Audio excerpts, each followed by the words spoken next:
Welcome back to The Deep Dive. Great to be here. We're the podcast where we take your sources, pull out those crucial nuggets of knowledge, and get you well-informed fast. Ready to dive in? Today, we are plunging into, well, a really compelling corner of the Warhammer 40,000 universe. The fan favorite, I think. Absolutely. Our mission today, to unpack one of the most distinctive and, frankly, pretty terrifying Space Marine chapters. The Blood Angels. Ah, yes, the Angels of Baal. Exactly. We'll dig into their fascinating origins, that dark curse that really defines them, and what makes them such a unique force on the battlefield. And it's all drawn from the research you, the listeners, shared with us. That's right. What always strikes me about the Blood Angels is just that paradox at their core. Yeah. They're seen as these, noble defenders, angelic almost. But they're fighting this relentless inner darkness. That conflict. Yeah. It's what makes them so captivating, isn't it? Both in the story and, as we'll see, on the tabletop, too. Definitely. It shapes everything. So let's start at the beginning. This nobility, this angelic image. Where did that come from? Our sources say they were originally the IX Legion. Right. The 9th. Before they were the Blood Angels, they were known briefly as the Revenant Legion. And their Primarch, Sanguinius, he's often described as, like, the Emperor's most angelic son, right? Absolutely. He set the tone. Yeah. Noble, selfless, seen as protectors of humanity from the very start. A real beacon. So the perfect image, but then there's the shadow. Always the shadow. Despite that image, their defining trait is the red thirst. It's dark curse. Yeah, and it's not subtle. It's this insatiable, horrifying craving for blood. A deep flaw in their gene seed. And it's not just random bad luck, is it? It's tied directly to Sanguinius. Crucially so. It's linked directly to his tragic death, at the hands of Horus during the Horus Heresy. That defining moment of betrayal. Exactly. That single event, millennia ago, still casts this long, dark shadow over the whole chapter. It's fundamental to who they are. So it's not just history, it's an ongoing struggle. That's the real drama, isn't it?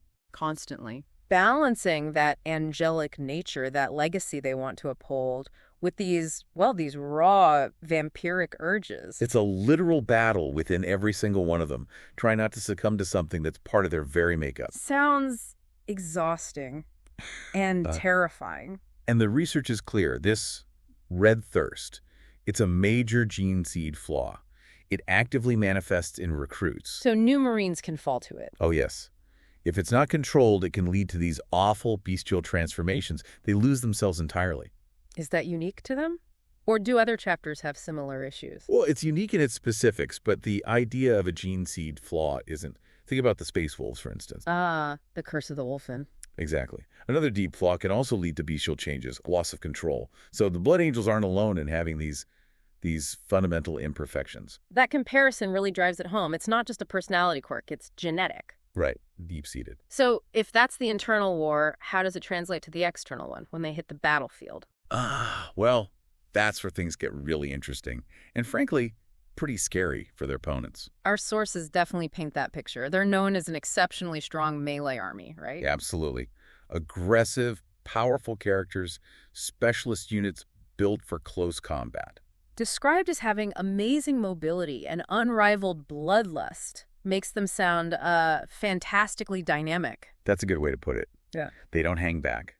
They close the distance fast and hit incredibly hard. And it's not just flavor text, is it? It's baked into their rules. You mentioned the sanguinary discipline. Yeah, that reflects their unique fighting style. And mechanically, you see it in their chapter tactic.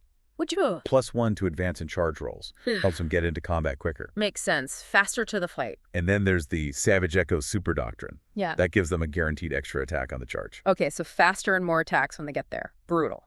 But here's the really wild part. The bit that connects that inner fury to the rules. Go on. They get +1 to wound in melee. +1 to wound.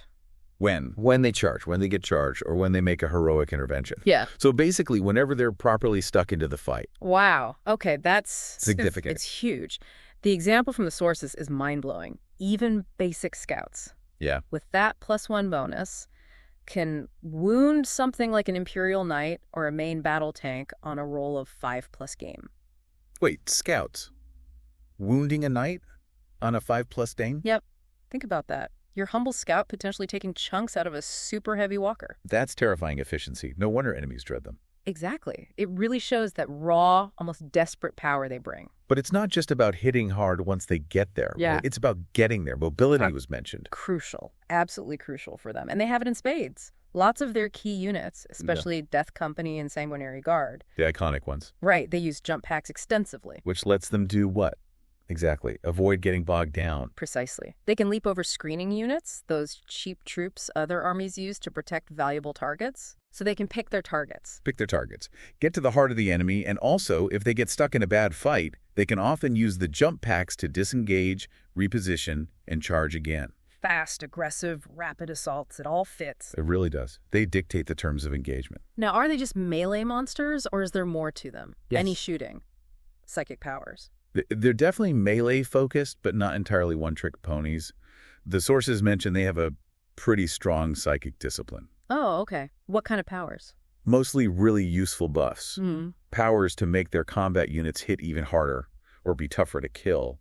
It adds another layer. So they can enhance that core strength. Exactly. Give skilled players more tools to work with. And we mentioned those iconic units, Death Company and Sanguinary Guard. The sources confirm they're tough and hit hard. Very much so. They're the backbone of many Blood Angels forces. The Death Company are those lost to the Black Rage, completely frenzied. The ultimate expression of that curse. In a way, yes. While the Sanguinary Guard are the elite, embodying the perfection of Sanguinius. Both incredibly effective, but in different ways. It's interesting you mentioned the Space Wolves earlier. The Blood Angels, like them, have their own separate rule book, right? A codex or supplement. They do, along with Dark Angels and Black Templars, too. What does that signify? It basically means their lore, their specific rules, their unique units. They're so distinct and developed that they need their own dedicated book. Ah, okay. They're not just a standard Space Marine chapter with a different paint job and one or two special rules. Not at all. They have a much deeper, more unique identity within the game and the lore.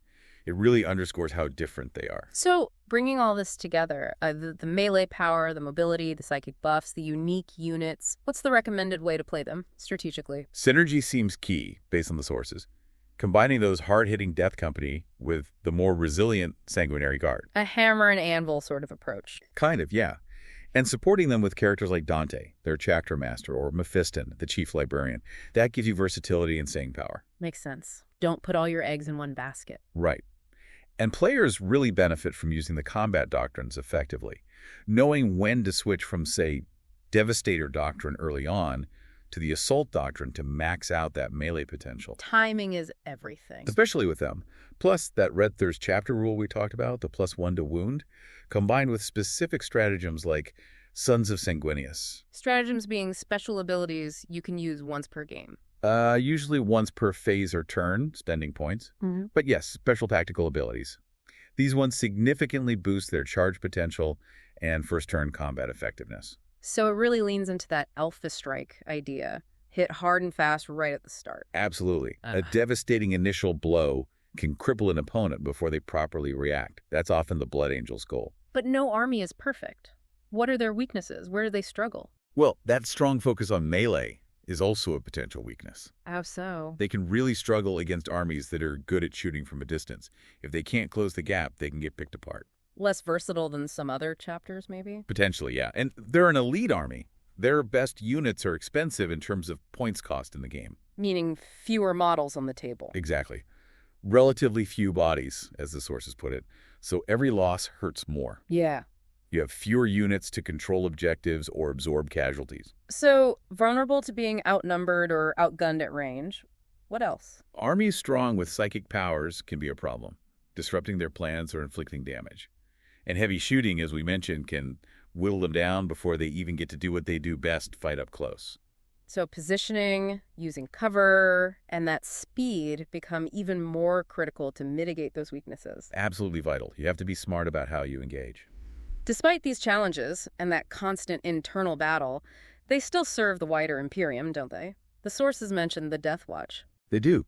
Like many chapters, they contribute veteran Marines to the Death Watch, that specialized organization fighting alien threats. So even with their own unique struggles, they're still part of that larger defense of humanity. Definitely. They pull their weight, curse, and all. It's fascinating how it all connects, isn't it? That lore, the curse, It directly shapes their strengths on the battlefield, but also their weaknesses and strategic challenges. It really does. That red thirst isn't just background fluff. It's this ticking clock for every blood angel in battle. Ticking clock. Imagine it, the longer the fight goes on, the harder it is to resist that craving, the closer they get to losing control completely. So the need for a fast, decisive victory isn't just tactical preference. It's almost a strategic necessity. They have to hit hard and fast, end the fight efficiently, before that darkness potentially consumes them. That's the chilling reality behind that incredible alpha strike potential. Wow. That puts a whole new perspective on it. That constant tension, noble angels battling literal inner demons. Yeah. It's a powerful narrative woven through everything they are and do.